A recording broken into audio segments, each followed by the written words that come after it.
تتكلم انه الانسان ممكن انه يحب شخص اخر عشان ينسى الشخص الاول. طبعا هذا كلام غلط مرفوض. فموضوع القصيدة يتكلم عن هذه القضية العاطفية.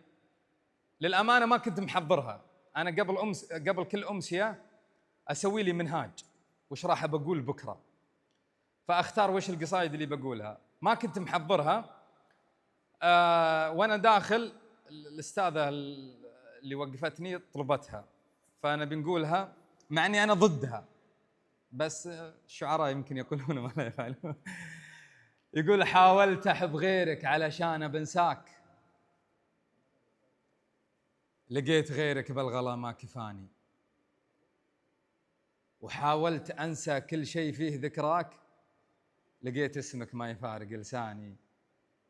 ما بيك ترجع لي لأجل كثرة أخطاك، أبيك ترجع يا حبيبي عشاني، واللي خلق وجهك ولولو ثناياك إني أحبك وإني فيك الأناني. عودتني في كل الأيام ألقاك، وشلون بصبر في غيابك ثواني. خذ ما تبي مني بس أترجاك، لا تخلي بقلبك معي شخص ثاني، وإن كانك معزم علشان فرقاك تكفى، لا تخلي غيري ياخذ مكاني.